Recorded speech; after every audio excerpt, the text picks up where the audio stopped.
Bienvenue à la vie sociale. Allô, allô. Bonjour Camille. T'es beau, je trouve, aujourd'hui. Mon Dieu Seigneur, je te merci. trouve sexy avec ton petit chandail serré. Mais ça, c'est drôle parce que je me fais dire depuis peu que je suis sexy quand je porte le petit chandail comme ça, fait que je le fais plus. Regarde, on le fait pour le public, hein? On le fait pour le showbiz, pour le clic. On fait tout pour le clic. Aujourd'hui, c'est un épisode vraiment le fun parce que c'est le type d'épisode qu'on ne fait pas habituellement. Et on est allé chercher quelqu'un qui est vraiment... moi, je trippe sur cette fille depuis vraiment longtemps. Et on a pensé l'an dernier l'inviter. Finalement, tu sais, on a tellement d'affaires qu'on veut faire. Puis là, ça se passe aujourd'hui. Puis on était vraiment content qu'elle accepte notre invitation parce que je sais pas, des fois, il y a des gens que je me dis, ils vont pas accepter parce que, genre, on n'est pas assez cool ou parce que peut-être que l'angle les angles qu'on a habituellement, mais elle a accepté. Donc, je suis vraiment content qu'elle soit là. C'est Laurie Zéphir, vous avez vu dans le titre déjà. Et c'est un épisode qu'on avait envie de faire un épisode plus introspectif. Je pense qu'avec l'épisode qu'on a sorti il y a quelques mois avec Louise, ça nous a fait du bien à nous, mais j'ai eu tellement d'échos aussi des gens que ça vous a fait du bien. Puis je pense que dorénavant, on a envie aussi de vous offrir comme des outils ou peut-être des choses que vous pouvez accueillir puis avoir dans votre vie privée aussi. Puis je pense que ça, c'était comme un défi qu'on voulait faire cette année. Donc, si vous êtes là, ben, je suis vraiment contente de vous offrir ça. Puis j'ai hâte d'avoir aussi vos commentaires. Mais... Oui, parce que c'est vrai que c'est un commentaire qui est revenu souvent avec Louise Sigouin. Les apprentissages que vous avez faits et que vous avez ramenés dans votre vie après. Parce que, tu sais, nous, après 150 épisodes assis ici, on a besoin que ce soit encore nourrissant. On a besoin de ressortir encore avec des réflexions. Puis on nous demande souvent maintenant c'était quoi je sais pas, l'idée centrale de la vie sociale au départ qu'on voulait le faire, mais c'était pour utiliser nos plateformes puis amener ça un peu plus loin aussi. Puis on fait ça depuis longtemps, depuis plusieurs années, de sentir qu'on sert à quelque chose. Puis avec l'épisode de Louise, on a vraiment senti qu'on servait à quelque chose, puis ça nous a aussi fait beaucoup de bien. Donc, c'est ce qu'on veut faire aujourd'hui aussi. Donc, merci d'être là. Si vous êtes là, quel bel épisode qui arrive maintenant et que c'est présenté par Super Glissade Mata. Pourquoi, vous me direz, aujourd'hui, on parle de glissade? Parce qu'on va parler de notre cœur d'enfant aujourd'hui, puis on va parler de... Hey, ça, c'est un beau lien, hein? C'est un beau lien, ça, mon cœur. On va parler de notre cœur d'enfant aujourd'hui, puis de notre rapport... au bonheur, au plaisir, à se laisser aller davantage. Puis on vous en a parlé en décembre, mais là, on s'est dit qu'on allait vous faire un petit rappel parce que la saison achève et c'est vraiment les dernières semaines là, pour pouvoir profiter des glissades. Oui, voilà. Donc, Super Glissade Mata, c'est à Saint-Jean-de-Mata, en Lanaudière, et c'est une destination hivernale qui est super connue. Et ça fait plus de 40 ans que les gens y vont. Il y a 21 pistes de glissade sur tube. Donc, autant pour les amateurs de sensations fortes que pour ceux qui viennent juste pour avoir du fun tranquille. Moi, je suis plus comme ça. Ouais, moi, j'aime ça. Moi, j'aime le après. Après-tube. Oui, c'est ça. Le après-tube. Mais c'est parce que j'ai de la misère à me laisser aller. J'ai de la misère, mon cœur d'enfant, il y a de la misère à sortir, j'ai de la misère à me connecter un peu, tu sais. Mais on s'est dit qu'on le ferait. Oui. Et là, on a raté le moment de le faire. Regarde, on n'est pas parfait, on a un horaire compliqué, mais on y va. On s'est promis. On s'est promis. Début de saison. On s'est promis, on leur a promis aussi qu'on va y aller. Donc, si vous avez encore le temps de le faire, allez-y. Il y a des descentes qui vont très vite. Jusqu'à 100 km/h. Oh! C'est quand même assez vite, mais il y en a aussi des plus relax là, si jamais vous voulez y aller avec vos enfants en famille. C'est sécuritaire là, aussi, évidemment. Là. Et le concept que j'aime le plus, c'est que tu peux transformer ça, évidemment, en mini week-end de rêve parce qu'il y a des condos locatifs là-bas à l'auberge dans leur condo. Et ce que je viens de dire, il y a un spa, un resto, des randonnées. T'arrives là, tout est là sur place pour toi et ta famille, ou pour toi et ton chum, ou pour toi et ta blonde. D'ailleurs, on va vivre l'expérience... comme on s'est dit, on se l'est promis à la fin de l'année. On a super hâte et on a un cadeau pour vous. Oui, on a un code promo, vous le savez. On travaille pour vous, la gang. Vie sociale hiver 15 pour profiter des glissades ou d'un forfait de 2 nuits avec glissade illimitée. Alors, on va mettre le code et le lien dans la description de l'épisode. Vie sociale hiver 15. Ça vous donne tout ça. Merci, Super Glissade Mata. Et on va peut-être se revoir sur les pentes. Dans un tube près de chez vous. Bon épisode. Bon épisode.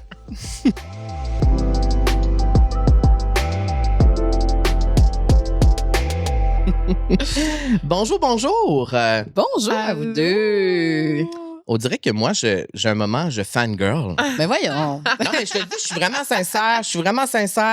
Tu sais, des fois, on a comme des idées, là, tu sais, on va inviter des gens. Puis là, vu qu'on est tout le temps pogné dans le bottin de l'UDA, puis dans, tu sais, c'est ça la thématique ici, on se permet moins de faire des choses qui sortent de ça. Et là, maintenant, on est rendu à un moment à la vie sociale où on peut se permettre de faire ça, puis on peut essayer ça. Puis, je suis content que tu aies dit oui, tout simplement. Moi, on était super surpris, puis on était en voyage quand tu as écrit. On était au soleil. Oui, on était au soleil, puis on était... Sur le bord de la piscine, en train d'écrire le petit courriel. Sur le bord de la piscine, puis là, j'ai dit, on le prend dessus, on le fait dessus, on l'essaye dessus, puis tu as répondu super vite, puis j'étais comme, oh my God, oui. Ben moi, personnellement, je trouve ça beau. Toutes les plateformes qui font de la place à la santé mentale, à la psychologie, je trouve que c'est important. Fait que moi, honnêtement, j'étais honorée d'avoir votre invitation. J'étais juste pas au soleil avec vous, clairement. Non, c'est ça. On était chanceux. On était chanceux, mais pour ma santé mentale, j'étais là-bas. Voilà. Oui. Ça fait vraiment du bien. Oui. Laurie Zéphir, bienvenue à la vie sociale. Psychologue spécialisée en santé mentale maternelle, cofondatrice du projet Ça va maman, où tu explores avec ta co-animatrice de façon authentique ce que vivent les parents, sans jugement. Et vous mettez... en fait, moi, je trouve que c'est un projet qui est réconfortant. Ça donne des outils, ça fait réfléchir. Et peut-être que ça vient normaliser certaines affaires, puis ça fait du bien. Vraiment. Puis, tu sais, nous, on voit beaucoup comment est-ce que la maternité, ça isole les femmes. Donc, c'est un peu là que, après ça, il y a eu bien des raisons pour qu'on a lancé ce projet-là, mais c'est un peu ça ce qu'on veut faire, c'est démocratiser les choses, amener les mamans à se réfléchir, à voir comment... Il y a tellement d'informations sur leur enfant, mais moins sur l'individu derrière. Puis aujourd'hui, je connais un peu les thèmes là, qu'on va aborder. Ouais. Puis même les mamans, des fois, ne considèrent pas à quel point, ben moi, mes amitiés dans ma vie, comment ça influence ma maternité, le parcours de vie que j'ai eu, comment est-ce que ça influence ma maternité. Pourtant, c'est important d'y réfléchir. Et donc, Ça va maman, c'est un podcast? On a un podcast, on a des conférences en ligne, on fait des conférences en personne, on a un centre de formation aussi pour les professionnels. Donc, si vous êtes infirmière, si vous êtes médecin, si vous êtes accompagnante à la naissance, puis que vous voulez réfléchir à la santé mentale des mamans, ben on a un centre de formation pour professionnels aussi. Wow. Et si on veut toutes ces informations-là, on peut trouver sur les réseaux sociaux, j'imagine. Les réseaux sociaux, savamaman.com, toutes les informations sont là.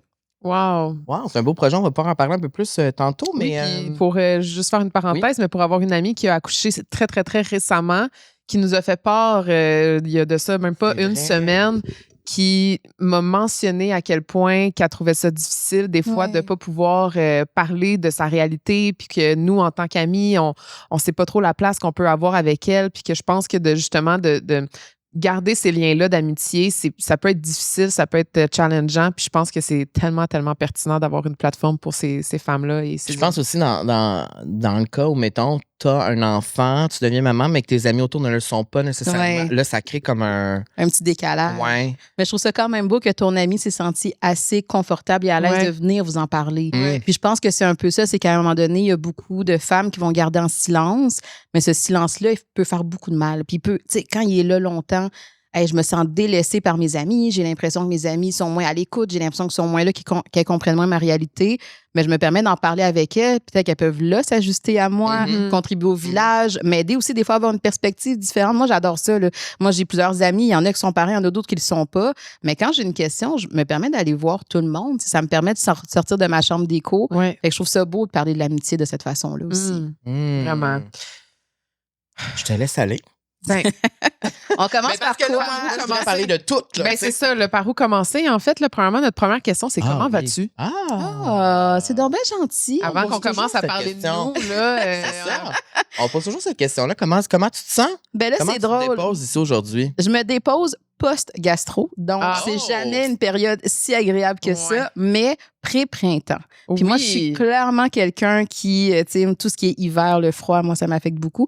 Donc, de voir le renouveau qui s'en vient, on dirait que je me dis, la gastro, je peux l'oublier. Bref, je suis comme pleine d'espoir et de... T'es en renaissance. Renaissance. Les rayons de soleil, là, je les absorbe. Ça, on a hâte, hein? À la Renaissance. On a hâte à la Renaissance au printemps. Là, on est au bout des doigts un petit peu, mais c'est pas encore. C'est la semaine passée qu'on était à un show, puis on est sorti. Non, on était au restaurant à ma fête. Puis là, on est sorti. Cette journée-là, il neigeait pas. Puis là, on sort à 11h du soir du resto. Puis là, il neige encore. C'est encore la tempête. Puis je suis comme, mais il semble qu'il y a eu 15-20 mini-tempêtes dans l'hiver. Oui. Mais il semble que c'est... Tu sais, on peut-tu passer à autre chose? Je le sais. Je suis à la même place que vous deux. C'est ça, tu sais. C'est ça, je trouve que l'hiver cette année est un peu harsh. Parlant de si ça va bien ou pas, tu me dis que ça va bien, mais je suis vraiment curieux de te poser notre question iconique à la vie sociale, c'est concernant le bonheur. Et je me dis que toi, tu vas sûrement avoir une réponse super intéressante là-dessus. Ça met de la pression quand même. Sur ta définition du bonheur, pour toi, mettons, dans ta vie, ou comment est-ce qu'on pourrait voir le bonheur? Pour moi, le bonheur, le mot qui me vient, c'est équilibre. C'est-à-dire que je m'attends pas, je pense qu'on a une fausse vision que le bonheur, c'est quelque chose qui est stable, puis tu sais, c'est ça, on est toujours dans la joie, là, dans l'émotion de la joie. Non, pour moi, le bonheur, c'est quand on arrive à tendre un peu plus vers notre équilibre. À l'inverse, c'est quand, à un moment donné, notre vie, elle fait comme plus de sens. Là, on est comme plein dans des déséquilibres, dans des conflits. Pour moi, c'est là qu'on va être un peu plus dans le malheur, dans la tristesse, dans la colère, la frustration. Fait que équilibre, c'est quelque chose qui reviendrait pour moi. L'équilibre. Moi, je dis souvent harmonie. Ouais. Je dis souvent quand mon cœur, ma tête, mon esprit est en harmonie, c'est là que je me sens vraiment heureuse, tu sais. Ouais. Mais tu sais, je trouve que c'est important parce que votre question, je la trouve bonne. J'écoutais l'autre fois un balado où est-ce que je pense à une psychiatre, Mélanie Coton, je pense, et elle disait, tu sais, nos cerveaux ne sont pas faits pour être heureux. Nos cerveaux sont faits pour survivre. Puis ça, je pense qu'il faut le rappeler dans nos sociétés parce que souvent, je vais avoir des gens dans mon bureau qui ont la vision qu'ils devraient être heureux tout le temps. Notre cerveau, il n'est pas fait pour ça. Notre cerveau, il est fait pour survivre. Donc, des fois, tu peux te sentir juste bien, mais pas dans l'extase non plus, et c'est correct. T'sais, on n'est pas obligé d'être toujours dans quelque chose qui fait en sorte qu'on vit un trip puis un thrill. Là. Ça, c'est pas une vraie vision de l'humain. Puis quand on dit notre cerveau, il est fait pour survivre, ça veut dire quoi? Ça veut dire les besoins de base? C'est intéressant, oui. Ouais. Non, mais moi, ça m'intéresse parce que, j'ai souvent entendu, comment je pourrais expliquer ça? Souvent qu'il y a des personnes qui, dans leur vie, ont vécu tellement d'épreuves difficiles qu'à un moment donné, on est là juste pour survivre. Donc, c'est-à-dire se lever le matin, vivre le moins d'émotions possible, être très safe dans tout ce qu'on fait pour survivre à notre journée, puis répéter ça, puis évidemment, on veut tous pas être là, puis se rendre là, puis vivre ça, puis parfois, il y a des moments de notre vie où on vit ça, puis après ça, on sort de ça, évidemment, mais c'est pour ça que le mot survivre, c'est quelque chose qui me parle beaucoup parce que je pense aussi un peu au mode, tu sais, quand t'es en robot, là, tu fais tout, chaque jour ta vie est de la même manière. Ça veut dire quoi, survivre? Ben, tu sais, je pense qu'il faut voir survivre dans la notion de se préserver. Puis, tu sais, se préserver au niveau, oui, le physique, là. Bon, manger, dormir et tout ça, mais on a quand même, dans nos besoins fondamentaux, le besoin d'appartenance, de sentir qu'on fait partie d'un clan, d'un groupe, qu'on est en contact avec les autres. Le besoin de se sentir aimé, là, c'est pas du luxe, là. On en a besoin pour notre humanité, pour notre identité. Donc, la notion de survie, c'est d'être aussi en contact avec les autres parce que les autres peuvent nous protéger, nous faire sentir en sécurité, nous faire sentir aimés. Puis ça nourrit notre identité, ça nourrit l'estime de soi. Fait que c'est un peu l'idée que d'abord, il faut que je sois capable de survivre. Si je suis pas, au niveau de mes besoins primaires, là, si je suis pas aimée, nourrie, logée, c'est sûr que je peux pas aspirer à d'autres choses. Mais après ça, quand j'ai ces conditions-là, là, ça fait émerger le plus beau de moi. Puis c'est là que je suis capable de trouver un sentiment d'équilibre dans mon quotidien. Donc, techniquement, le bonheur serait quand on se sent safe dans tout ce que tu viens de dire. C'est-à-dire que les autres personnes ont quand même vraiment un impact directement lié à nous. Les gens avec qui on est connectés. Tu sais, on dit souvent que le bonheur, il faut le trouver en dedans de nous, puis il faut être bien avec nous, mais techniquement, c'est pas tout à fait vrai. Ben moi, même que c'est faux. L'humain est biologiquement programmé pour être en contact avec les autres. On est des êtres fondamentalement sociaux. Donc, cette vision, on n'a pas tous les mêmes besoins sociaux, ceci dit, mais on peut pas grandir, on peut pas mûrir, on peut pas s'épanouir si on n'est pas en contact avec les autres, puis qu'on se sent pas nourri par les autres aussi. Moi, c'est sûr que dans mon background, je suis beaucoup, je me suis spécialisée au niveau de la théorie de l'attachement. C'est pas grave si on n'en parle pas pendant 5 ans. Mais ma passion. Mais il y a quelque chose dans le fait que l'humain a littéralement besoin pour survivre d'être en contact, d'être attaché envers un autre humain. Puis quand ces liens-là sont un peu plus fragilisés, c'est là que ça vient influencer plus négativement la vie, je pourrais dire. Puis est-ce que quand on a été moins attaché aux autres dans un jeune âge, ça vient influencer plus tard dans notre vie, nos comportements et tout ça? Tu sais, par exemple, je pense aux parents ici ou tu sais, par exemple, moi, dans ma vie, tu sais, j'en ai parlé souvent ici sur le balado, mais tu sais, j'ai plus de contact avec mon père depuis 20 ans. Puis à partir de l'âge de 15 ans, mon père est comme parti de nos vies et tout ça. Aujourd'hui, j'ai l'impression que plus je vieillis, plus ça continue d'influencer mes comportements, mes réactions. Ton type d'attachement. Mes types d'attachement, comment j'agis avec mes amis, en relation amoureuse, ma sexualité même. Donc, l'attachement, c'est important dès le jeune âge pour une multitude de raisons. Oui, ben en fait, on va parler souvent, quand on est dans la théorie de l'attachement, on va parler du donneur de soins principal. Souvent, c'est le parent. Le donneur de soins, le père, OK. La mère ou le père. La mère ou le père. On va vraiment parler de la personne qui prend soin là, de l'enfant au quotidien, que l'enfant se dit, il intériorise. Hey, il y a quelqu'un qui est là pour moi, puis il y a quelqu'un qui est dévoué pour moi. Fait que ça permet de pouvoir sécuriser le lien d'attachement. Puis ce qu'on voit, c'est que quand ce lien-là, il est sécurisant, c'est-à-dire que l'enfant a intériorisé, il y a quelqu'un qui est là, qui va répondre à mes besoins, j'ai de la valeur pour quelqu'un, ça m'aide à pouvoir m'investir dans d'autres relations après, avec des amis, au niveau de mes relations amoureuses et tout ça. Je connais pas toute ton histoire, fait que je pourrais pas me prononcer là-dessus, mais quand ces liens-là sont fragilisés dès l'enfance, moi, je suis un petit enfant, puis on dirait que je n'ai pas la sécurité que mon parent, par exemple, va répondre à mes besoins. On dirait que je n'ai pas la sécurité que mon parent va prendre soin de moi. Bien, c'est sûr que ça devient difficile quand j'arrive dans le monde avec un grand M de me dire, même cette personne-là n'a pas été capable de me donner un amour inconditionnel.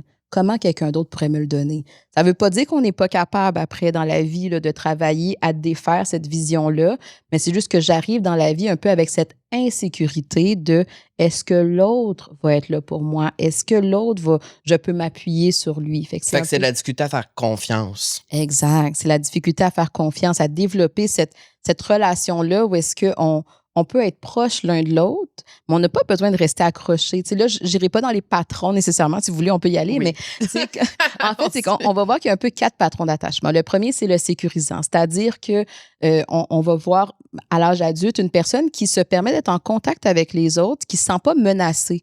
Mais si tu viens dans mon intimité, dans ma vulnérabilité, je ne me sens pas menacée, je vais m'ouvrir à toi parce que je sais que tu vas faire attention à moi. Je sais que tu vas pouvoir prendre soin de moi et de mes besoins. Quand on est du côté de l'insécurité d'attachement, on va parler de l'évitant, l'insécurisant évitant. Ça, c'est la personne qui a tendance à éviter ses émotions. Souvent, ça va être une personne que dans son enfance, on lui a comme un peu montré que quand tu viens avec tes émotions, avec tes besoins, les gens ne sont pas là pour y répondre. Donc, plus tu pleures, plus tu exprimes tes besoins, puis plus le parent, lui, il va éviter, il va te rejeter. Fait que j'apprends qu'il faut que je garde ça à l'intérieur de moi. T'sais. Fait que des fois, dans les relations amoureuses, ça fait une personne que tu lui demandes comment ça va, tu veux-tu me parler? Non. C'est un peu le stéréotype. La difficulté à s'ouvrir. La difficulté à s'ouvrir. Parce que si je m'ouvre, ça se peut que ça fasse mal. Ça se peut que je me fasse rejeter. Après ça, on va parler de l'insécurisant anxieux ou ambivalent. Puis là, c'est un peu la personne qui a tendance à, on va dire, exagérer sa détresse. Je vous donne un exemple. OK, ben écoute, mon chum m'a peut-être pas écrit aujourd'hui comment ça va. Puis là, moi, je me mets à y texter plein de messages pendant la journée pour savoir, ben t'es rendu, pourquoi tu m'as pas demandé comment j'allais? Parce que c'est comme si je veux trouver une façon de me confirmer que tu m'aimes. Moi, c'est comme ça que j'arrive à sentir que tu m'aimes. Fait que je tolère pas le fait que tu sois loin. Je tolère pas le fait que tu puisses des fois avoir un peu tes besoins et tout ça. Moi, il faut que tu viennes tout le temps me rassurer à ce niveau-là. Fait que je suis prête à crier fort, entre guillemets, puis exagérer. Puis le dernier patron, on va parler de l'insécurisant désorganisé ou bon, craintif.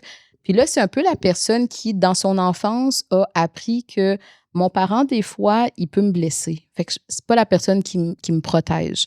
Ça, des fois, exemple, un enfant qui a été victime de négligence ou d'abus, ben là, tu es supposé être la personne qui me protège, mais en même temps, tu es la personne qui me frappe. Fait que c'est comme un peu confus. Je me rapproche-tu de toi ou au contraire, je m'éloigne de toi?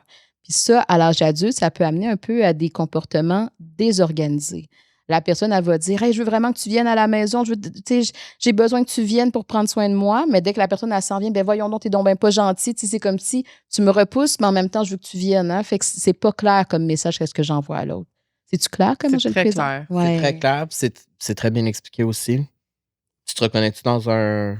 Ben oui, je me reconnais dans un. Puis moi, mettons, tu sais, je considère que j'ai eu des parents très aimants, très présents, très caring sur mes besoins et tout ça. Puis je me demande des fois si justement, ça fait pas l'effet contraire, que je suis super naïve. Parce que dans ma tête, moi, tous les gens que je rencontre dans ma vie sont bien. moi, c'est ça notre plus grande différence, mettons, entre nous deux, c'est que moi, les gens partent tout le temps avec un plus 10. Oui. Moi, c'est tout le temps moins 10, puis on doit me prouver pour se rendre. Puis c'est ça aussi qui fait que souvent, on a des petites... on s'entend pas sur des affaires. Ouais. J'allais dire des petites animosités. Non. On se chicane jamais, Camille et moi, mais... Tu sais, des fois, on n'est pas d'accord sur certaines personnes, on n'est pas d'accord. Puis moi, je suis comme, moi, je sens quelque chose que c'est pas. Puis elle est comme, non, mais parce qu'elle voit tout le temps le positif, moi, je vois le négatif, mais parce qu'on n'a pas eu les mêmes parents, puis on n'a pas le même background de parents, fait que ça influence. C'est ça ta question? Oui, c'est ça. C'est que clairement, je vois l'influence que ça a maintenant dans ma vie, dans mes relations, à quel point le fait que je me suis sentie super sécurisée par mes parents et aimée, et compris et accueillie. J'ai l'impression que tout le monde est comme ça. Puis évidemment, c'est pas la réalité, mais je sens des fois que puis il me le dit souvent, que j'ai une très grande naïveté par rapport aux gens. Parce que dans ma tête, tout le monde est bon. Puis en même temps, c'est beau là, d'être de même, tu sais. Oui, mais en même temps, ça peut créer des pièges. C'est ça. Mais je pense que c'est là qu'il faut aussi voir qu'au niveau de la théorie de l'attachement, qu'est-ce qu'on va dire, c'est que c'est bidirectionnel. C'est-à-dire que je développe un attachement envers toi. Ça peut influencer comment est-ce que je vais voir les autres, mais surtout, je le développe envers toi. Exemple, toi, mettons, tu dis, je suis naïve peut-être dans ma façon de, mais quand la personne, elle me montre de façon répétée qu'elle est insécurisante, il faut que moi, je m'ajuste à ça aussi. Mm-hmm. Ça ne veut pas dire que qu'est-ce qui se vit avec cette personne-là s'applique à tout le monde, mais il faut que je m'ajuste à cette personne-là. Versus, exemple, mettons, je te prends toi, il va y avoir des gens qui vont dire, moi, j'ai tendance à être méfiant envers tout le monde de façon générale, mais avec cette personne-là, avec les expériences qu'on a vécues dans la relation d'amitié ou d'amour, je sais que je peux développer un peu plus de confiance. Fait que c'est là qu'on apprend un peu à s'ajuster au niveau de nos j'ai envie de dire, nos traits d'attachement, là, ou le patron qu'on porte, pour se dire, il faut que j'outrepasse mon sentiment de méfiance parce qu'avec cette personne-là, je vois que ça a valu la peine de pouvoir m'ouvrir un peu plus. Puis on dirait que, tu sais, je parle pour moi, là, tu sais, dernièrement, je suis dans une nouvelle relation amoureuse. Je vis ça que tu viens de décrire, au sens où j'ai l'impression que avec les gestes, avec les paroles, avec tout ce qu'on vit en ce moment, je peux passer ça, puis je peux aller à l'encontre de toutes les façons que j'ai fonctionné avant, puis là, de vraiment m'ouvrir puis faire confiance. Et ça me fait très peur. Il y a des fois où j'ai très, très peur, où je sens que c'est comme si, en arrière, ça revient au galop tout le temps, le monde. Faut pas que tu fasses confiance, faut que tu sois jaloux. Il va te trahir. Il va te mentir, il va pas être fin. Et ça fait que j'ai de la difficulté à m'abandonner réellement, puis à être dans le moment présent, tu sais, je suis tout le temps comme dans la méfiance, tu sais. Être naïf un peu comme moi. C'est ça, mais j'aimerais ça aussi, avoir cette naïveté-là des fois, ou juste être comme, de pouvoir m'abandonner plus, mettons, tu sais. Ben, je pense qu'au-delà, tu sais, des fois, je vais souvent entendre des gens dans mon bureau qui disent justement, je veux être comme ça. Tu sais, j'aimerais ça être comme Camille. Oui. Mais c'est pas ça. Non. Mais la sécurité... Mais la sécurité, c'est aussi de pouvoir dire à mon ou ma partenaire, en ce moment, j'ai peur que tu me trahisses. Puis de voir comment est-ce que en disant ça, puis en nommant ça, la personne est capable de venir rassurer, réconforter, sécuriser ça. Puis au final, on parle de quoi? Tu as nommé le mot peur, puis je trouve que c'est bon. On parle de vulnérabilité. Tu sais, se montrer vulnérable à quelqu'un, là, c'est épeurant. Comment est-ce que tu vas prendre soin de ça? Comment est-ce que tu vas pouvoir me protéger aussi là-dedans? Es-tu capable d'accueillir ma vulnérabilité? Ça fait peur, mais c'est justement quand je le fais à petite dose pour commencer puis je vois comment est-ce que la personne en prend soin, qu'à un moment donné, ça sécurise quelque chose dans la relation. Donc, pour moi, c'est pas mal que tu y penses. C'est comment est-ce que j'arrive à exprimer à ma partenaire cet élément-là pour qu'on puisse co-construire sur cette information-là. Tu sais. Puis est-ce qu'on change en vieillissant de type d'attachement ou ça reste tout le temps c'est la fondation de qui on est, puis ça reste... Ou peut-être ça s'adapte selon l'autre personne. Elle, c'est quoi son type d'attachement? Oui, c'est bon, ça. Bien, qu'est-ce que la recherche nous montre? C'est que lorsqu'on a développé un patron d'attachement à l'enfance, ça a tendance à perdurer pendant la vie. Mais au niveau des relations amoureuses, exemple, je reprends l'exemple d'un attachement insécurisant, on voit que les relations avec les amis, les relations au niveau amoureux, ça peut aider à influencer, à sécuriser le patron d'attachement que je porte. Donc, il y a quelque chose qui est malléable là-dedans. Tu sais, peut-être qu'au début, je reprends ton exemple, peut-être que j'ai développé quelque chose qui était plus du côté de l'insécurité pour X, Y raison, puis tu sais, on n'a pas parlé de ta mère, je sais pas, tu sais. Mais peut-être que j'ai tendance à voir que je peux pas faire confiance aux autres, mais avec les amis que j'ai choisis. Puis avec les relations amoureuses dans lesquelles j'ai été, on dirait qu'il y a quelque chose qui se place à l'intérieur de moi qui fait en sorte que je ne suis pas autant méfiant. Donc, il y a quelque chose qui fait en sorte que je peux tout à fait développer de la sécurité d'attachement dans les relations qui viennent après. C'est juste qu'il va falloir qu'on travaille un petit peu plus fort à sécuriser ça versus une personne qui a déjà un peu confiance envers la vie, envers les autres, que cette première étape-là est moins nécessaire ou moins investie parce que j'ai déjà l'impression que les relations sont sécurisantes pour moi. Là. Puis j'ai l'impression qu'il y en a une méchante gang qui va se reconnaître. Je dois pas être le seul à être insécure dans la vie. Mon Dieu que je suis insécure. C'est quoi insécure pour toi?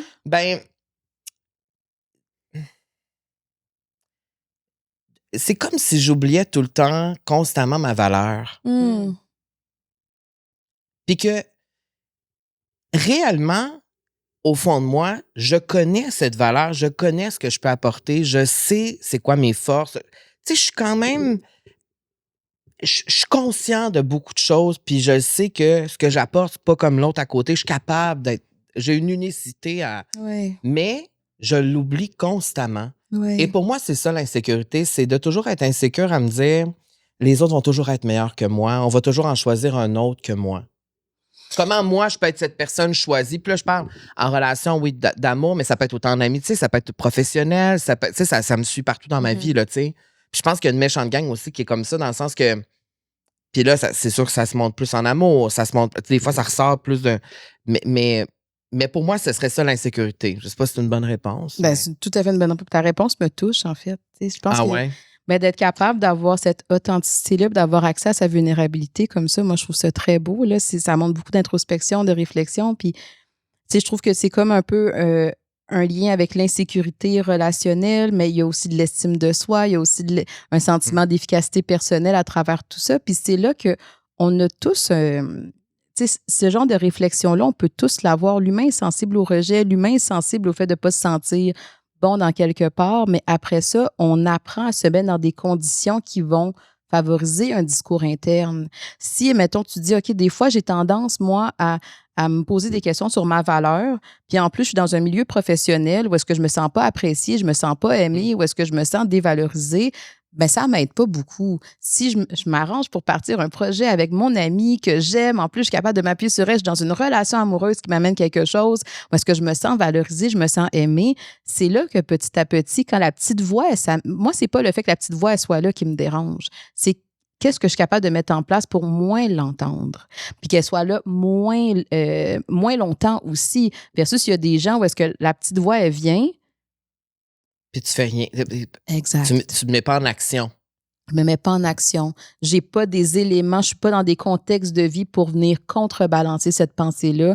Puis là, j'intériorise encore plus une vision que j'ai pas de valeur, je suis pas aimée, etc. Ça fait tout du sens pour Comment ça serait quoi, mettons, les outils concrètement quand tu entends cette voix-là qui est souvent qui va te reprocher des choses ou qui va te rabaisser ou te mettre en comparaison avec les autres, c'est quoi qu'il faudrait faire quand on la prend au vol, cette pensée-là, tu sais? Bien là, c'est là qu'on est tous... c'est sûr que moi, je suis background psycho, il faut réfléchir à qui est la personne, il faut réfléchir à... qu'est-ce qui fait en sorte que cette petite voix-là, elle va venir.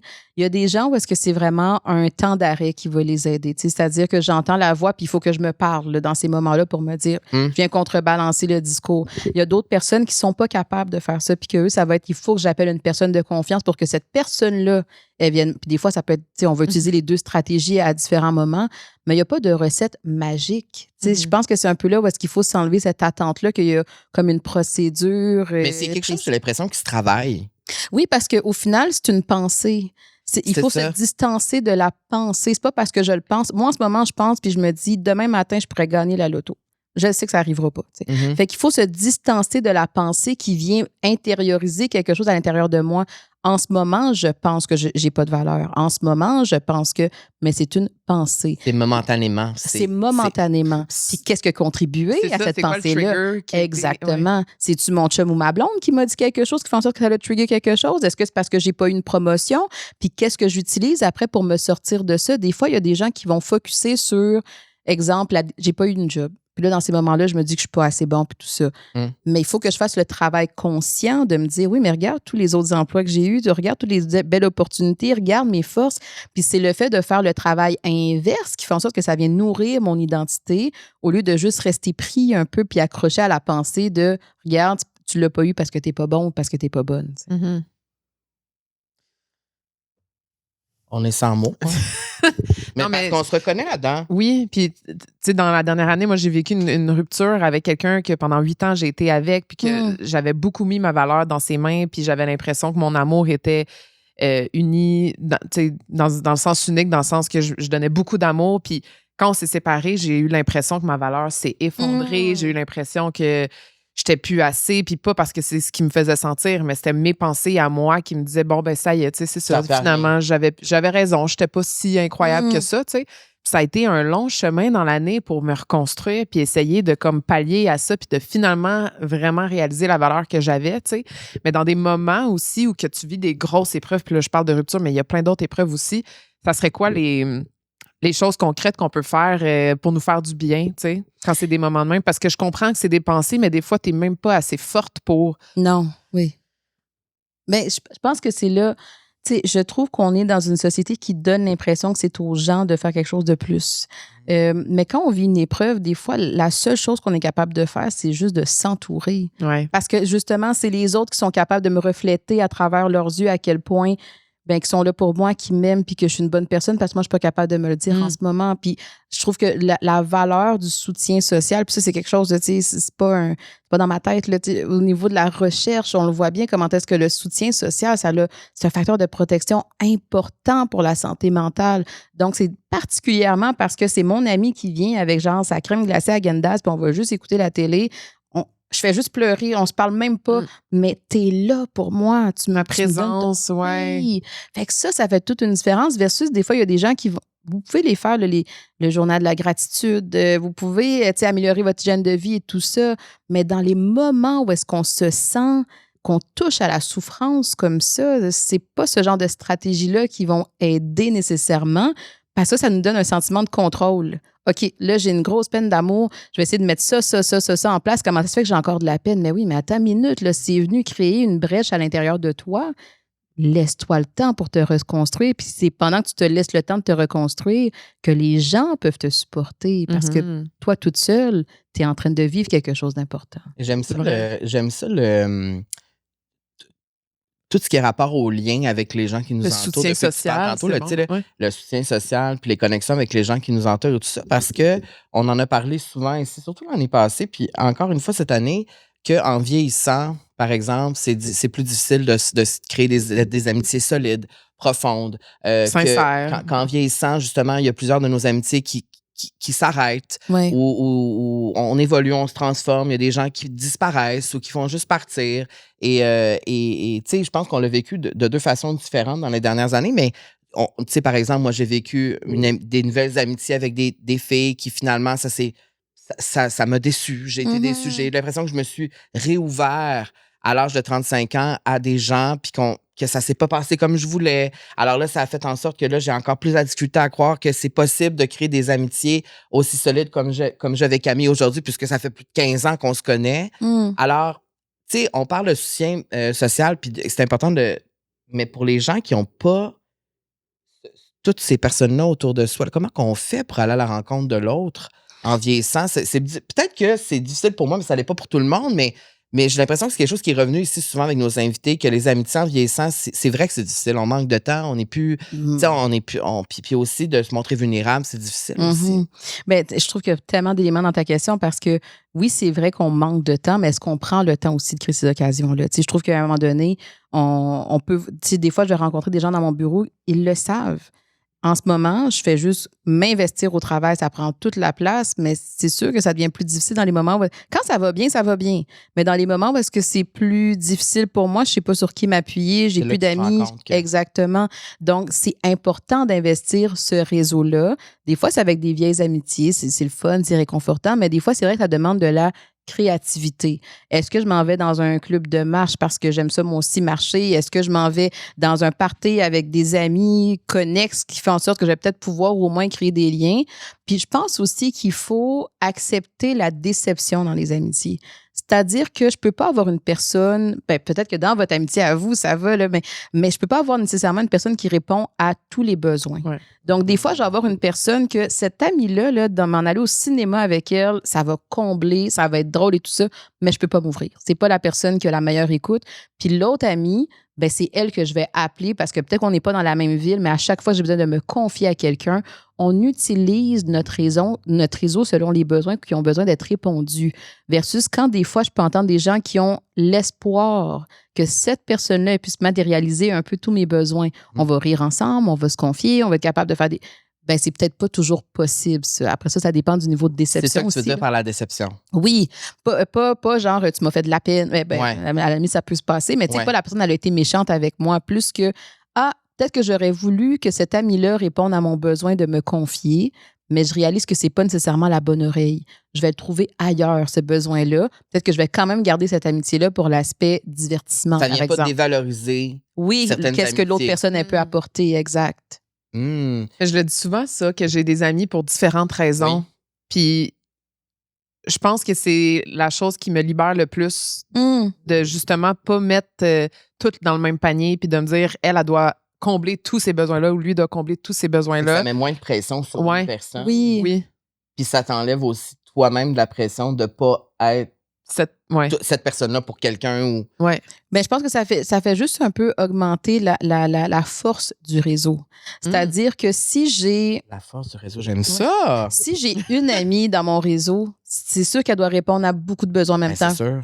Tandis que si j'en ai plusieurs, fait que ça fait en sorte que quand cette amie-là est moins disponible pour X, Y raison, il n'y a pas de problème, on se rattrape, mais j'en ai une autre sur qui je peux m'appuyer. Fait que la force du réseau vient au service de mon bien-être, de mon équilibre, de ma santé psychologique. Fait que ça, on a besoin de réfléchir à ça aussi. Quelle est la force de mon réseau?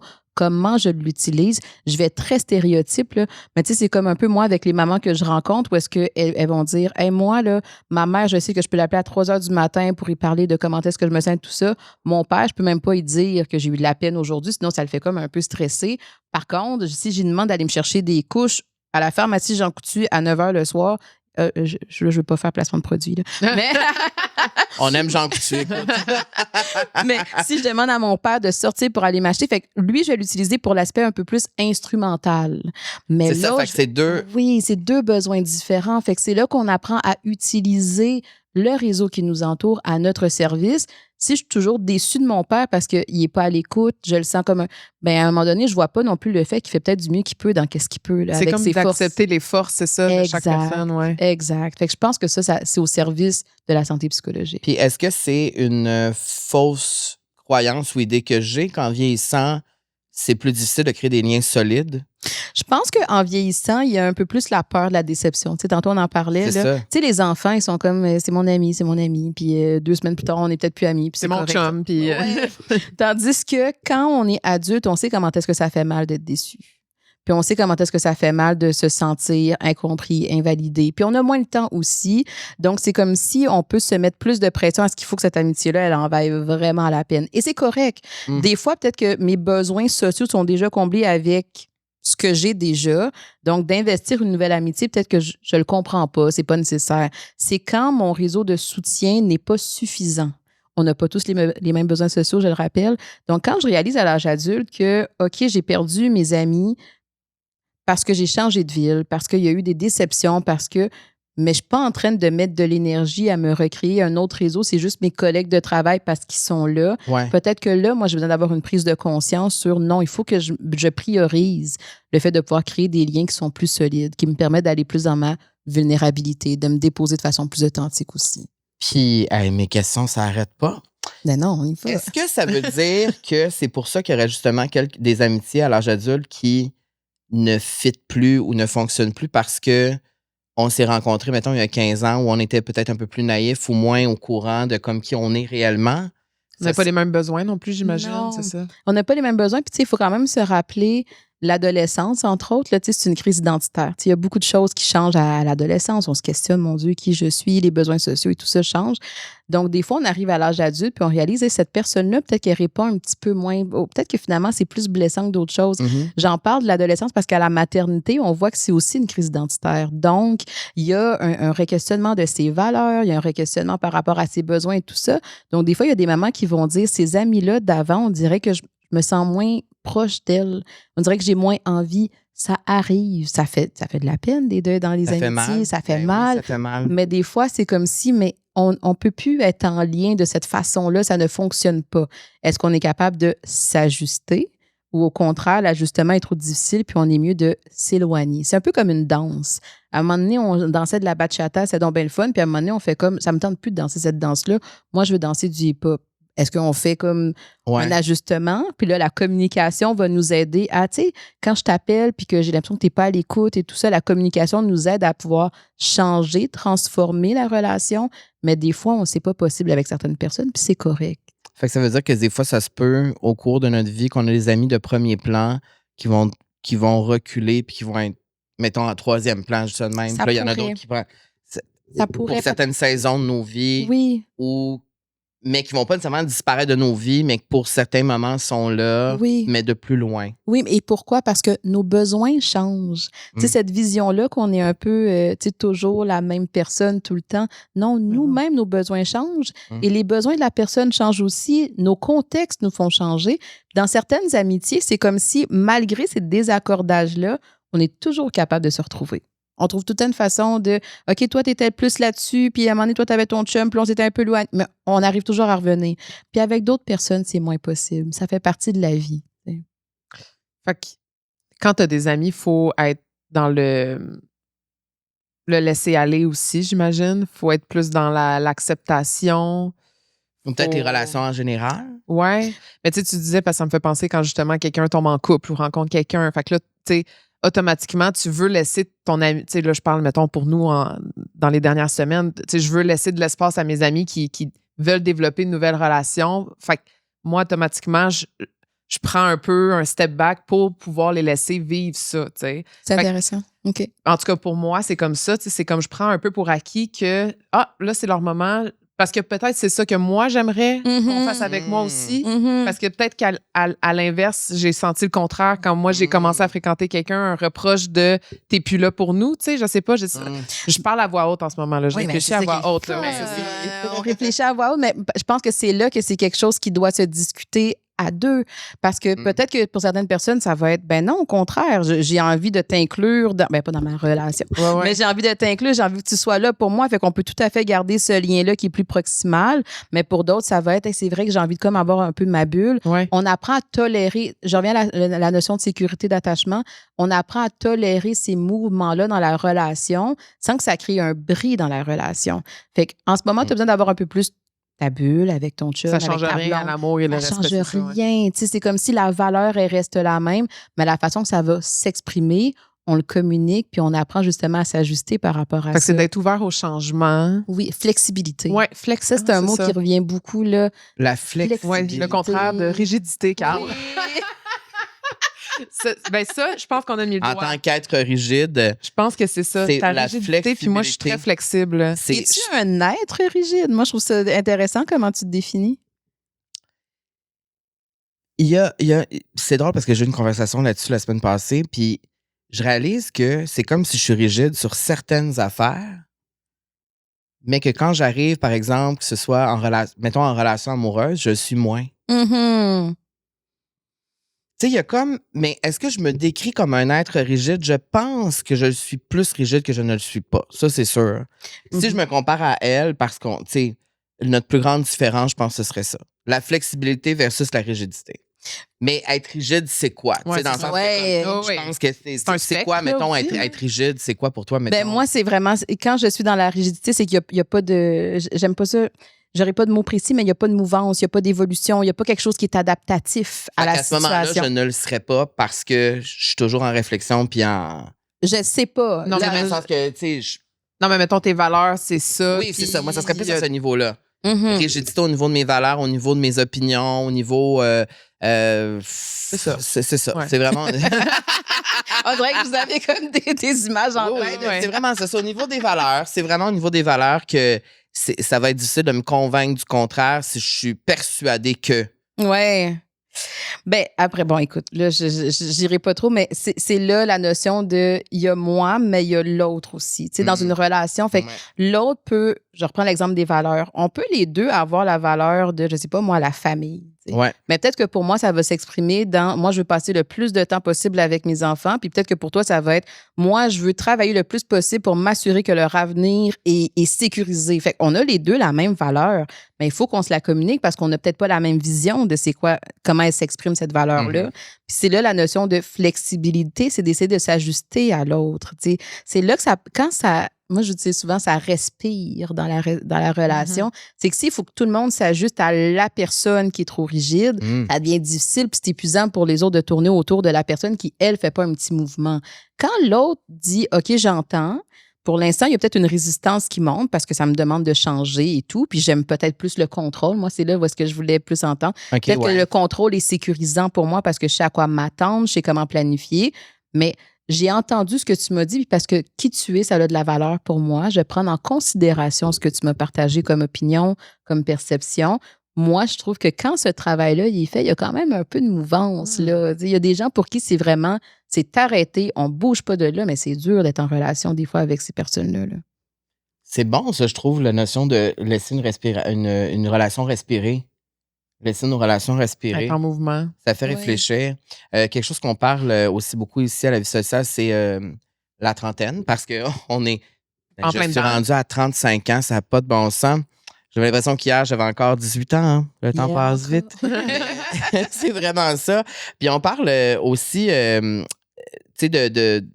cultiver son bonheur dans la trentaine, puis je pense qu'on réalise de plus en plus peut-être c'est quoi qui nous rend heureux, comment on peut faire pour y arriver. Puis une de mes constatations en vieillissant, moi, c'est à quel point moi, je trouve ça difficile d'être un adulte. Au quotidien, je trouve ça demande, je trouve, beaucoup d'efforts. Des fois, j'aimerais ça juste... Me faire gérer. C'est ça. J'aimerais ça des fois me faire gérer. Je trouve que ça demande beaucoup d'efforts, puis ça demande beaucoup de... je suis toujours en réflexion, je pense beaucoup, mais en même temps, je trouve que c'est hyper positif de le faire puis de me poser constamment des questions. Mais comment on peut faire pour cultiver son bonheur dans la trentaine quand on a peut-être été souvent déçu ou blessé dans sa vie ou... Ouais, c'est ça. Quand on a vécu... Tu sais, rendu à 35 ans, j'ai l'impression que j'en ai vécu des affaires, là, tu sais, j'ai vécu des épreuves, j'ai vécu beaucoup d'émotions, toutes sortes d'émotions. Même chose pour toi qui viens de vivre une grande épreuve dans ta vie, tu sais. Comment on peut repartir après ça puis croire toujours que le bonheur est possible, puis, tu sais, puis je le sais que c'est possible parce que je le vis en ce moment, tu sais. Je sens qu'il y a comme une... Pour moi, je sens qu'il y a comme un... C'est comme si là, ça fait un 360, puis là, finalement, je le vois que c'est possible d'être heureux à nouveau. Oui. Tu sais, la vie d'adulte, là, c'est comme un peu de prendre conscience que dans la vie, ben, on souffre. Jusqu'à la fin de sa vie, c'est poche, c'est plate. Je sais qu'on n'est pas dans le contenu des gens en ce moment, mais dans la vie, on souffre. Mais l'humain a aussi des capacités de résilience. On est capable de rebondir quand on souffre. Donc, de se dire, OK, là, j'aurais aimé ça que ça n'arrive pas, d'autres défis, d'autres épreuves dans ma vie, mais regarde, j'arrive à 35 ans, puis à chaque fois que je suis tombée, à chaque fois que ça a été difficile, j'ai été capable de me relever.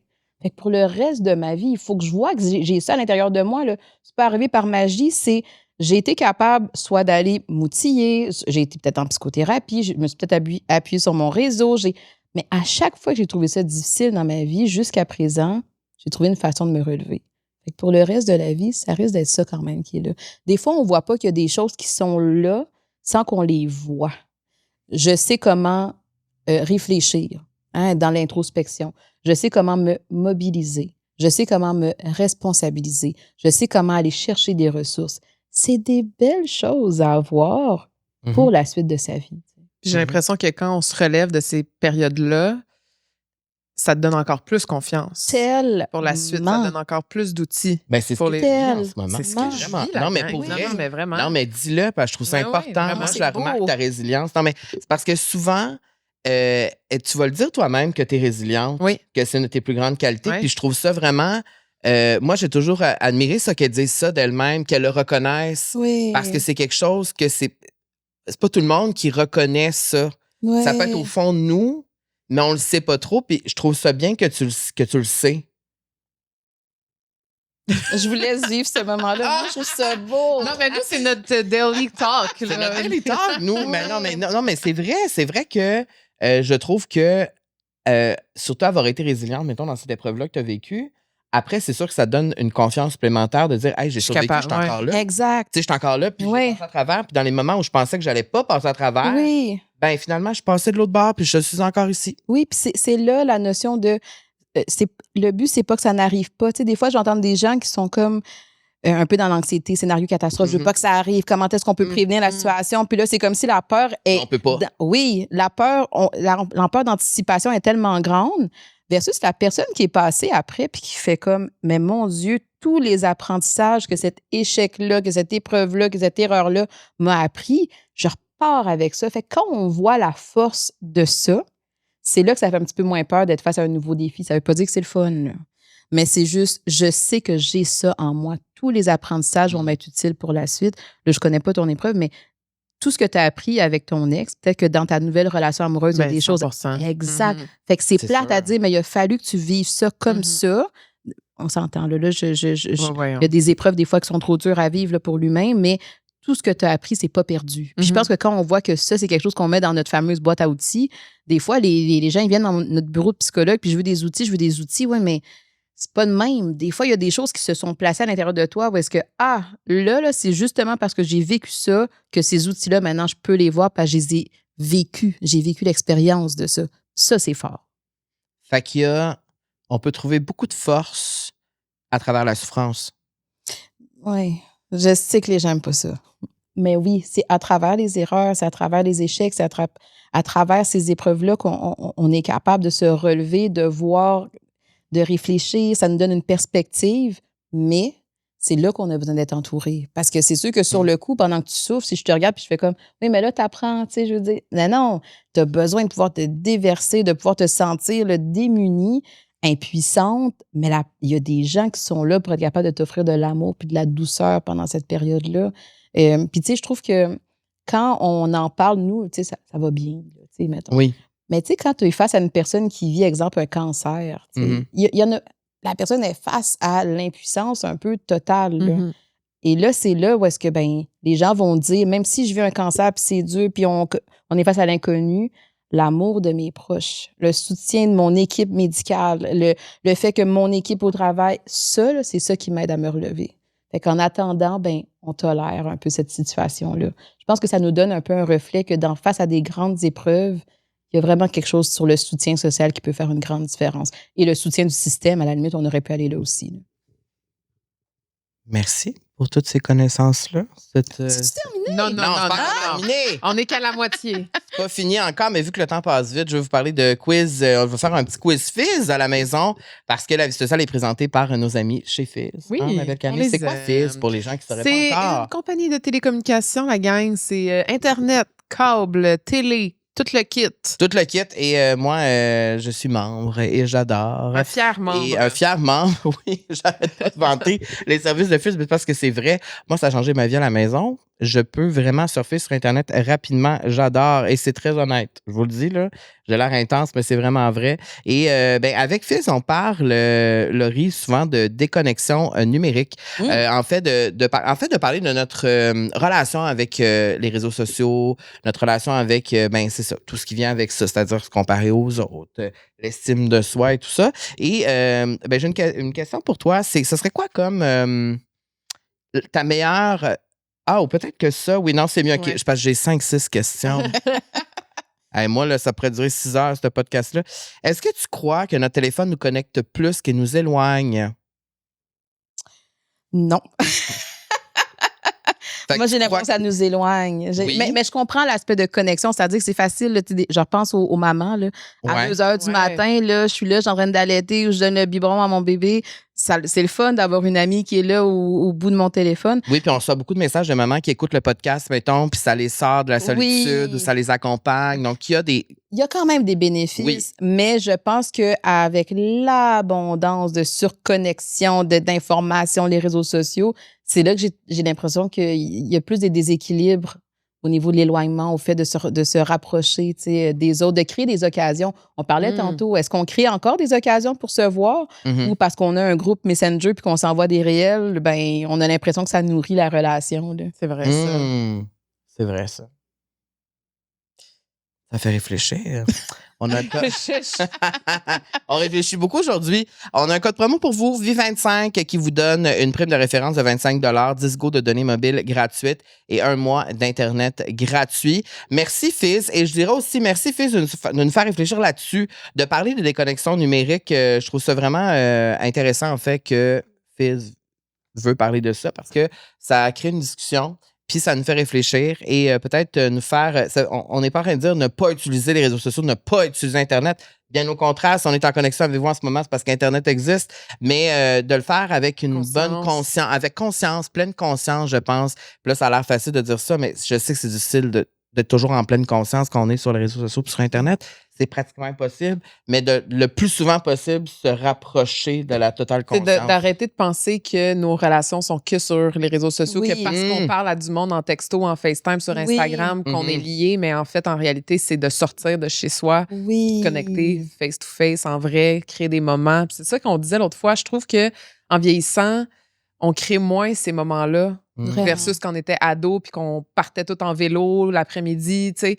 De créer ces moments-là, je trouve que c'est important. Puis on les fait souvent pour les célébrations, les anniversaires et tout ça, les showers, mais juste pour le plaisir, on dirait que c'est plus rare, tu sais. Vraiment. Pourquoi on... Ben là, on est une grosse question. Je comprends, mais... Oui, mais en même temps, on est dans cette société de performance-là qui valorise beaucoup le fait qu'on va s'investir au travail. Je veux dire, j'aime mon travail, là. Le but, c'est pas... Mais est-ce qu'on valorise tout autant pour le lien, pour ma santé psychologique, pour l'autre, le fait de faire de la place dans notre horaire pour juste être ensemble, où il faut vraiment, comme tu dis, avoir une raison. Puis je pense qu'on néglige le fait que, tu sais, des fois, la personne, « Hey, comment ça va? Ah, c'est tough. » Tu sais, exemple, dans le groupe Messenger ou quoi que ce soit. Mais c'est pas la même chose quand mon ami est face à moi puis j'arrive à sentir dans le ton de voix, je vois dans ses yeux les larmes un peu qui peuvent... Il y a quelque chose là qui est beau de l'humain. Ouais. C'est là qu'on n'est pas en connexion émotionnelle avec l'autre. Je suis face à un message texte, fait que là, je fais comme un thumbs up ou je fais comme... Mais moi, je fais pas des thumbs up, je trouve ça passif-agressif des fois. Non! Oui, c'est vrai que le thumbs up, c'est assez... C'est passif-agressif, vraiment. Ouais, mais des fois, c'est comme on va s'envoyer un réel ou quoi que ce soit. Pas un réel, là, mais les gifs, quoi que ce soit. Mais est-ce que ça a la même valeur au niveau de comment j'arrive à accueillir? Oui, que quand la personne est face à moi, je pense pas. T'sais. Mais là, moi, ça me fait penser, là, j'ai envie de parler de la notion du plaisir.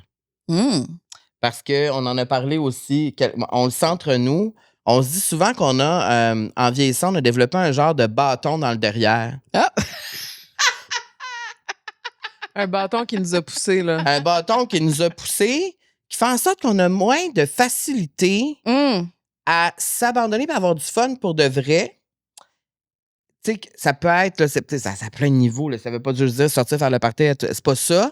Mais d'avoir du fun pour vrai puis de pas être mal à l'aise dans le fun, dans le plaisir. Et là, après ça, quand je pousse ma réflexion, je me dis, c'est-tu parce qu'en vieillissant, justement, ma notion de plaisir change et que j'obtiens du plaisir dans autre chose que avoir du fun constamment, genre, mettons, rire aux éclats ou faire le party, boire une bière, mais que je trouve ça, puis ça a pas moins de valeur qu'avant. On se rend, je sais que là, je pense à voir non, c'est intéressant. Non, moi, je trouve ça super intéressant. Puis on dirait que j'ai comme les petites cloches de ma collègue Elsa Blais, qui je sais qu'elle est sur les réseaux sociaux aussi, si vous voulez la suivre. Mais il y a quelque chose au niveau du jeu. Puis c'est quoi le jeu? Le jeu, c'est un peu d'apprendre à faire quelque chose sans but précis. Puis c'est pas apprendre. On est avec cette tendance-là à pouvoir faire quelque chose sans but précis versus quand on est rendu à l'âge adulte, il faut être efficace. Donc, la notion de plaisir, de juste être dans quelque chose qui est le rire, je fais il n'y a pas de but précis, je suis pas obligée. Oui, sans but, sans que ce soit beau, sans que ce soit nécessairement.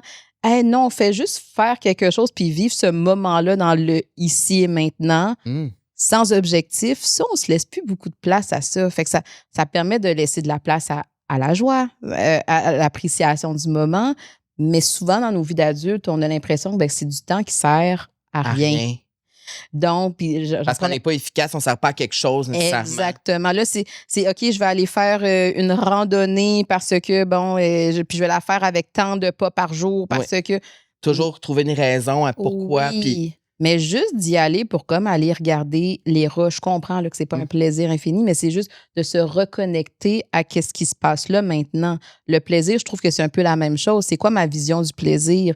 Est-ce qu'il faut qu'on planifie un souper au restaurant? Est-ce qu'il faut qu'on aille faire telle activité? Est-ce que c'est ça notre vision du plaisir ou juste, écoute, on va passer un moment ensemble, puis juste ça, on va voir qu'est-ce que ça va donner.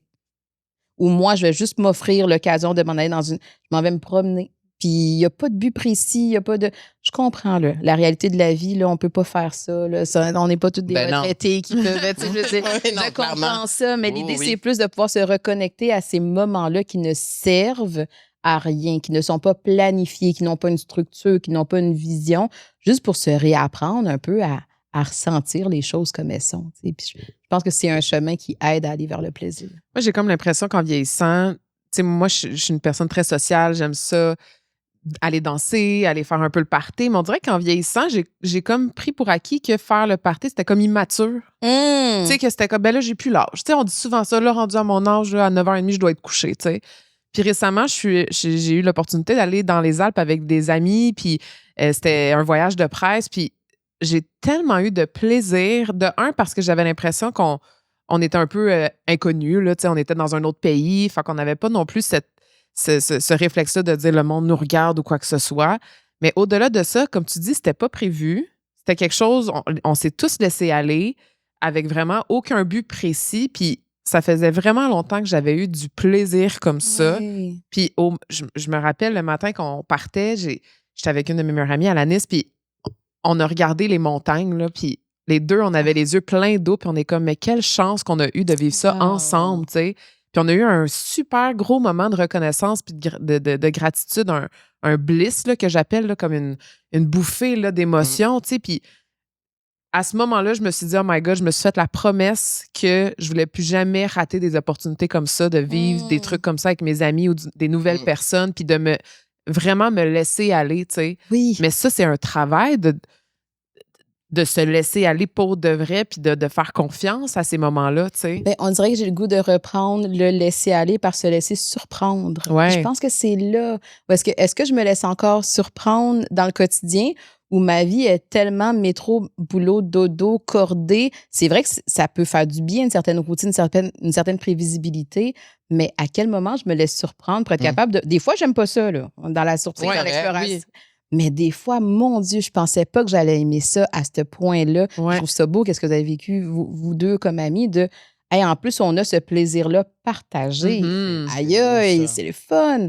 Puis, tu sais, tantôt, tu disais un peu, j'ai l'impression que c'est immature. Puis, tu sais, je pense que c'est là qu'il faut apprendre dans la société à se distancer des dogmes, là, tu sais, des injonctions, la vision que ça, c'est bon, ça, c'est pas bon. Si toi, ça te fait plaisir de danser à 9h le soir, vas-y. Si ça t'apporte du plaisir, il n'y a personne d'autre là, qui doit interférer là-dessus. Tant que c'est sain, évidemment, là, je garde en tête. Mais si moi, ça me tente de danser dans ma cuisine pendant 15 minutes, pendant 1 heure, si ça me fait du bien, pourquoi je ne me ferais pas de la place à ça aussi? Parce que c'est pas efficace. À la place, je vais aller comme plier mon linge. Il faut juste, je pense, je reviens à la notion d'équilibre. D'être capable de revenir à quelque chose qui est équilibré. Je n'aurais pas la même réflexion avec vous si vous me dites, moi, c'est que le plaisir dans ma vie. Fait que l'aspect des responsabilités, ça n'existe pas, puis ça ne serait pas plus aidant. Il faut l'équilibre.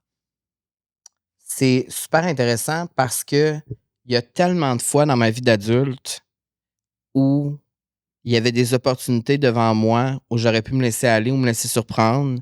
Puis, hop! Dans le moment, je fais, je vais pas. Et ça, c'est quelque chose...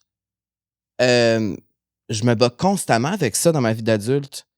D'essayer de comme un peu mettre le cerveau à off pour me permettre d'aller dans le fun? Parce qu'on dirait que je suis moins habituée avec ces émotions-là et que je suis plus à l'aise dans les émotions qui pourraient être un peu plus... j'aime pas ça dire qu'il y a des émotions négatives, là, mais c'est un peu comme dans les émotions. Je suis plus à l'aise parce que j'en ai plus vécu. Qu'est-ce que tu veux? Plus que du vrai bonheur ou plus que de la joie pour de vrai. Que quand la joie se présente puis que là, j'en ressens... c'est comme si je sais pas quoi faire avec, tu sais. Oui. C'est triste de dire ça. Ma réalité, ça reste que je pense qu'on est plusieurs à vivre ça, dans le sens que quand la joie se présente pour de vrai, c'est comme si, c'est un peu malaisant. On dirait, je sais pas trop quoi faire avec ça. C'est quoi être heureux, tu sais, puis genre... Mais tu sais, en psychologie, on a un peu le concept de l'exposition graduelle, là. Puis toi, t'en parles en lien avec la joie, mais pour d'autres personnes, c'est en lien avec la colère, la tristesse, tu sais, puis avec plein d'autres situations, en fait, avec des comportements. C'est l'idée d'y aller à petite dose. C'est que des fois, exemple, je reprends l'exemple du plaisir, de se laisser aller, tout ça. C'est vrai que je passerai pas de la personne qui le fait jamais à la personne qui est capable de partir pendant une semaine, c'est ça. Justement. Hein? Oui. Mais peut-être que je suis capable de me dire, écoute, moi, aujourd'hui, là, je vais faire comme un 5 minutes de quelque chose que c'est juste pour le plaisir, juste pour moi, juste... Ce petit 5 minutes-là, je suis peut-être capable de le tolérer à l'intérieur de moi plus que la semaine, tu sais. Puis je pense que c'est là parce que les gens doivent voir que les choses, c'est en évolution. Fait qu'à un moment donné, j'apprends un peu à dire à mon corps, il n'y a rien qui est menaçant là-dedans. Cette émotion-là que tu vis, là, est peut-être inconfortable, mais c'est pas menaçant. Pour que ce reste non menaçant, il faut que je m'expose graduellement. Un petit 5 minutes, un petit 10 minutes. Oh, un petit peu de joie. OK, mais là, c'est trop de joie. T'sais, il faut comme un peu apprendre à se gager puis à se refaire confiance que quand je ressens ces émotions-là, elles me disent quelque chose au lieu de... Mon Dieu, il y a quelque chose de pire qui s'en vient. Là. Ça fait-tu du sens pour vous deux? Oui, ça fait du sens. Oui, ça fait du sens. Est-ce que en revenant de voyage, justement, ça t'a donné envie d'avoir plus de fun au quotidien? Oui. Oui, puis la semaine après, on est allé dans un événement, puis je me suis laissée aller. Puis finalement, j'ai continué ma journée avec des nouveaux amis. J'ai tellement passé une belle soirée. J'ai passé ma soirée à danser avec du monde que je connaissais pas. Puis j'avais pas fait ça depuis des années. Puis en me couchant le soir, j'étais comme... le lendemain matin, en me réveillant, je me suis dit, ça faisait vraiment longtemps que je m'étais laissée aller de cette façon-là, mais que j'avais juste suivi ce que la vie m'avait offert, sans performance, sans attente, juste en étant présente. Fait que j'ai l'impression que là, je l'intègre de plus en plus, puis que je réalise que c'est en moi. Oui. Puis que j'ai envie de le vivre parce que je trouve que c'est ça qui est beau, tu sais. Puis là, le fait que je sois célibataire maintenant, c'est ça qui fait en sorte que ma vie est belle. C'est ces connexions-là, c'est mon soutien, justement, tu sais. Mais je trouve que qu'est-ce qui est beau dans ce que tu dis aussi, c'est justement parce que ces expériences-là ont existé que tu vas être capable de revenir à ça. La journée que ça fait longtemps là, que j'ai pas eu de plaisir. Ben, tu vas te rappeler. Ben oui. C'est quand j'ai pas ces expériences-là, ben là, je fais juste mon métro boulot dodo. Justement, je continue dans mes affaires, dans qu'est-ce qui est familier. C'est justement parce que je me rappelle, hey, ce feeling-là, là, quand j'étais avec mon ami, puis ça fait longtemps que j'ai ressenti ça. Qu'est-ce que je peux essayer de recréer dans mon quotidien pour retrouver un peu ce registre-là émotionnel, tu sais? Fait que ça donne envie d'y revenir. Ouais. Le temps passe vite, là. C'est presque fini, là. Ça passe très vite. Si on parle un peu de parentalité, parce que là, ton projet Ça va, maman, c'est de ça que ça parle. Il y a beaucoup de mamans qui nous écoutent. Oui, il y a beaucoup de mamans qui nous écoutent.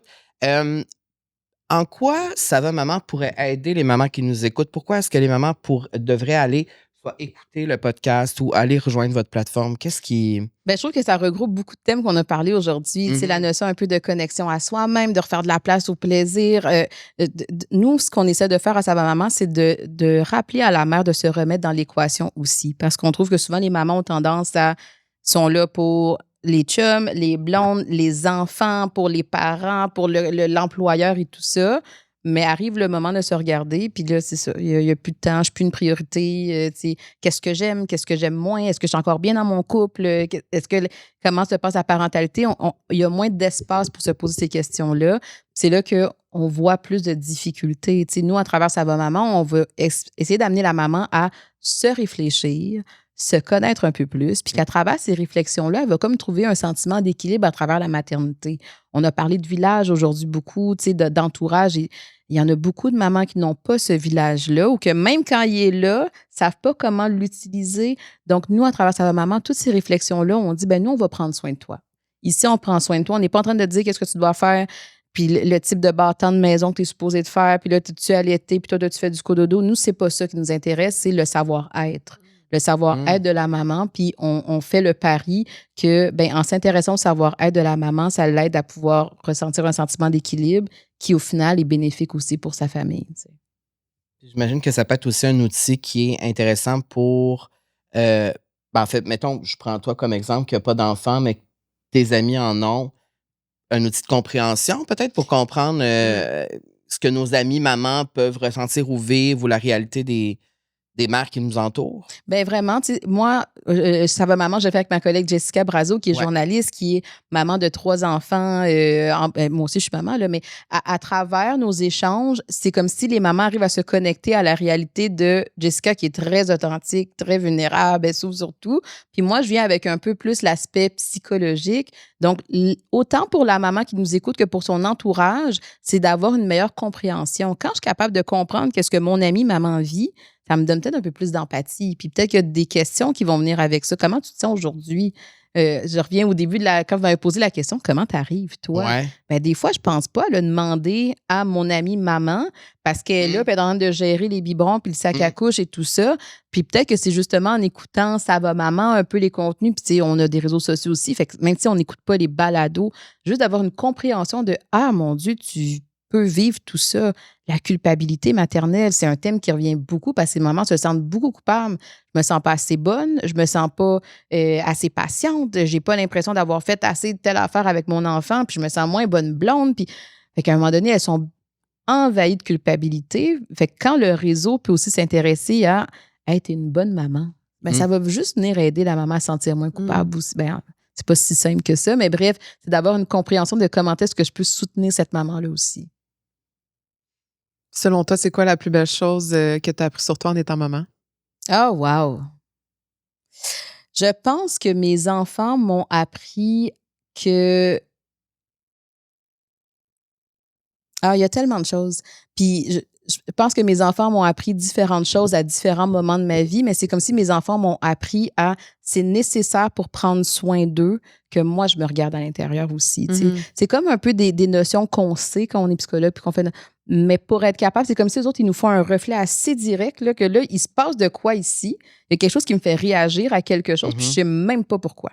Fait que là, il va falloir que je prenne le temps de regarder ces réactions-là. Avant d'être maman, ta vie, souvent, est comme un peu organisée. Là. Tu sais, je fais mes études, je m'en vais à mon travail. Fait que je suis pas exposée à ces émotions-là. Puis là, nos enfants, avec leur tempérament, avec leur personnalité, avec leurs défis, mon Dieu, quelque chose ici là, qui est en train de monter. Fait que je pense que ça m'a appris à, OK, il faut continuer, on continue de faire ce petit cheminement-là, à se regarder puis à regarder ces réactions-là. Ouais. C'est une belle réponse. Vraiment. Je trouve ça très beau. J'ai une belle question ici que je voulais te poser parce que c'est déjà terminé, puis ça pourrait bien terminer. Si tu pouvais offrir une invitation intérieure aux gens qui nous écoutent, une réflexion qu'on pourrait se faire pour la suite de notre vie ou pour la prochaine partie de notre vie, sur quoi on peut réfléchir qui pourrait nous aider au quotidien dans nos vies? C'est une bonne question. On dirait que, tu sais, souvent, moi, j'invite, je vais le dire pour les mamans, mais ça peut s'appliquer à tout le monde, j'invite les gens à s'aimer davantage. Donc, si tu t'aimais assez aujourd'hui, ou sachant que tu t'aimes assez aujourd'hui, qu'est-ce que tu t'offrirais de différent? Tu sais, je pense que ça ouvre la possibilité à pouvoir se dire, hey, honnêtement, ce couple-là dans lequel je vis en ce moment, ça fonctionne pas. Cette job-là, ça fonctionne pas. J'aimerais ça pouvoir m'investir plus dans tel passe-temps, peu importe. Si tu te colles à la valeur que tu te donnes, qu'est-ce que tu changerais dans ta vie? Écoute, c'est un slate, cette réponse-là. Mais c'est vrai, je pense que on oublie de s'aimer davantage, ou en tout cas de se donner le temps de s'aimer, parce que la vie est tellement... il se passe tellement d'affaires. Puis dans le monde dur dans lequel on vit aujourd'hui... Oui. On peut le perdre de vue. Mm-hmm. Oui, puis des fois, je trouve la ligne est mince entre s'aimer puis trop penser à soi. Oui. Mm. Mais c'est intéressant. Oui, c'est ça. Je sais que c'est la fin, mais... Non, mais on peut continuer. C'est comme une bonne ligne, je trouve. Oui. Oui, mais 100%, c'est vrai. Mais parce que je trouve que, tu sais, en ce moment, dans le langage courant, c'est comme si dès qu'une personne pense à elle et à ses besoins, on est dans les mots narcissiques, un peu égoïste et tout ça.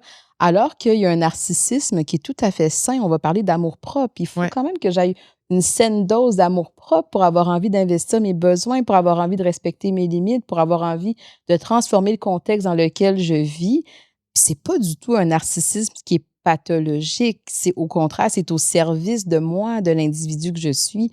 Donc oui, il faut s'aimer. Moi, je trouve que c'est une bonne base. Puis on manque d'amour des fois dans notre feed, là. Donc, de pouvoir voir la valeur que ça a pour soi, mais aussi pour les autres, tu sais. Je trouve que c'est un bon début. Ben, c'est une très belle fin, des très belles paroles de fin. On continue à te suivre sur les réseaux sociaux, puis on continue de vous suivre. Ça va, maman. Et la dernière question que je pose habituellement, c'est, j'ai envie de savoir ta réponse. Si tu pouvais te faire une promesse à toi-même pour la prochaine année, ce serait quoi? Oh mon Dieu! Je pensais pas que tu allais revirer ça sur moi. C'est vraiment sur toi. Psychologie inversée. Oui, c'est ça. Si j'avais, pour la prochaine année, moi, je me donnerais... tu sais, puis on n'ira pas dans la psychanalyse et tout ça, mais la valeur du lien, c'est quelque chose qui a toujours été très, très, très important. Puis en ce moment, il y a des gens autour de moi qui vieillissent. Tu sais. Puis ça, pour moi, je trouve que c'est encore plus un moment où est-ce que ça nous fait un rappel. Fait que pour la prochaine année, je me souhaite d'avoir encore plus de temps, d'investissement, d'engagement envers toutes ces relations-là précieuses autour de moi. Je me sens très privilégiée et chanceuse de les avoir. Donc, je veux juste les investir encore plus. J'ai une dernière question. Ben, vas-y. L'année dernière, les deux, on s'est mis à la thérapie. Il y a eu beaucoup de bien. C'est quelque chose qui est arrivé tard dans nos vies parce que j'avais l'impression que tout autour de nous, tous nos amis étaient déjà allés en thérapie, tout ça. Et on s'est fait ce cadeau-là, ouais. Oui, on s'est fait ce cadeau-là dans les dernières années. Ben, moi, 1 an et demi, lui, un peu moins d'1 an. Je sais que même à notre âge, moi, j'ai du monde qui ne consulte pas. Ça serait quoi, mettons, la raison pour laquelle chaque personne devrait au moins essayer de faire une séance de thérapie ou quoi que ce soit, tu sais? C'est une bonne question parce que la thérapie, c'est beau. C'est un bel... mais c'est parce que je suis tellement biaisée. Mais je peux confirmer parce que je le vis. Mais oui. Je le vis depuis tout le monde qui l'été vit dernier. dit ça aussi. Je le vis depuis l'été dernier. Puis moi, toute ma vie, j'ai fait tout l'à côté, mais pas parler. Ce qui est weird parce que ma job, c'est parler, tu sais. Mais, tu sais, je faisais de l'acupuncture, je me faisais masser, j'allais au spa, blablabla. Mais m'asseoir, parler avec quelqu'un, non. Et depuis que j'ai commencé à le faire l'été dernier, il y a vraiment... C'est magique, en fait. Moi, c'est comme ça que je le dis. Il y a vraiment quelque chose qui m'apaise beaucoup. Et je me sens dans une période où je suis hyper heureux dans ma vie. En fait, c'est sûrement la période où je me sens le plus aligné dans ma vie. Oh, wow. Et c'est là que je décide de le faire. On dirait que je me sens assez fort pour le faire et tout ça. Je pense que... Et pour moi, ça a changé ma vie complètement. Puis je sais que pour elle, ça lui a donné tellement d'outils puis tellement une force... Fait que moi, en tout cas, j'ai juste du positif à dire là-dessus. Fait que... Mais fait que oui, t'es biaisé, mais... Oui, je suis biaisée, mais c'est... On est d'accord avec toi, tu sais, oui. c'est ça? Mais parce que la thérapie, c'est vulnérabilisant aussi. Ben oui, je confirme. D'aller à sa rencontre, un peu c'est une personne au début qu'on connaît pas et tout. Mm-hmm. Mais en même temps, c'est beaucoup de beau. Mais je sais que la thérapie ne sera pas accessible pour tout le monde. Non, c'est ça. Ça peut être trop menaçant pour certaines personnes. Mais même pour ces gens-là, des fois, trouve d'autres facteurs de protection. On parlait de soutien social aujourd'hui. Si je m'en vais pas en thérapie, c'est une chose, mais si en plus, j'ai pas de confident dans mon quotidien, je m'isole, je vis avec du stress, de l'anxiété élevée, des symptômes dépressifs et tout, ben là, on vient pas s'aider. Donc, je pense que ça serait ça, c'est d'avoir juste un accès à sa vulnérabilité. Avec qui? Des fois, c'est avec un psychologue. Des fois, c'est juste avec une bonne personne qui est là pour nous. Je pense que ça peut valoir la peine. Puis souvent, on dit qu'il faut aller chercher de l'aide quand on se sent pas bien et tout ça, là, que c'est important de le faire dans ces moments-là, mais pourquoi est-ce qu'on peut le faire aussi quand on se sent bien, justement? Bien, parce que justement, le sentiment d'urgence n'est pas le même. Quand j'ai une personne qui vit une dépression majeure, il y a beaucoup de choses qui se passent, puis c'est très, très, très, très, très souffrant. C'est là qu'on dit qu'il faut aller chercher de l'aide. Mais quand ça va bien, c'est un bel espace de réflexion. Il y a quand même quelque chose dans...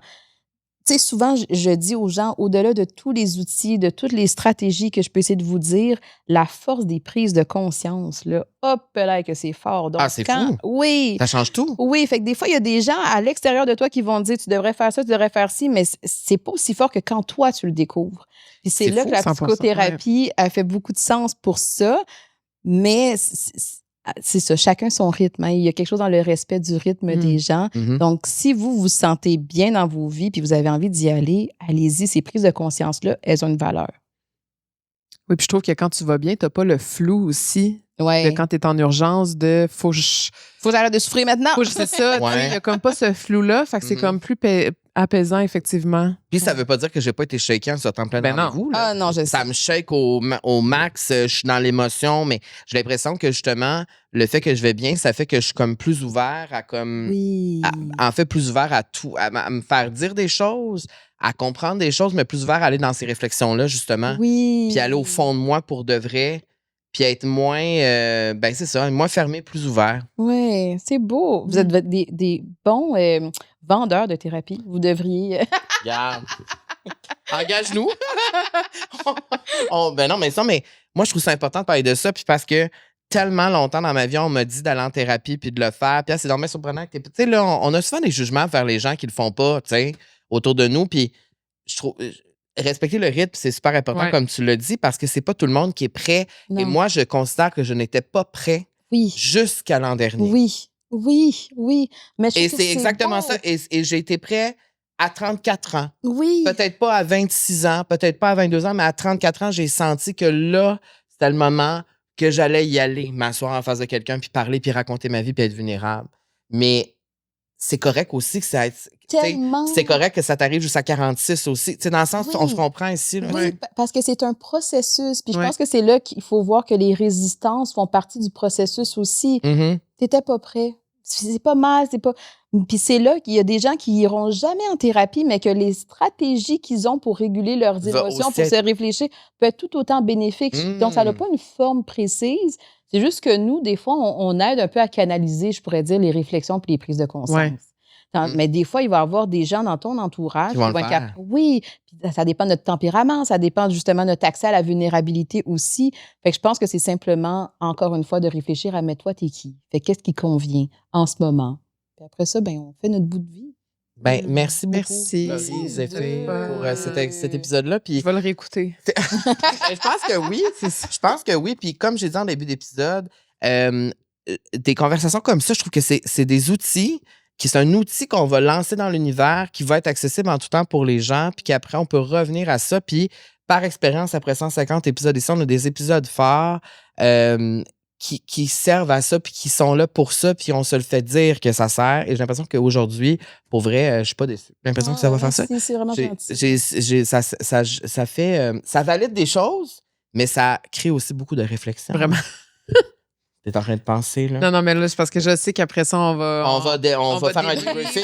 Oui, parce qu'au festival, on débrief. Après chaque épisode, là, je pense que le débrief va être un peu plus long que d'habitude. C'est beau. Mais j'adore ça.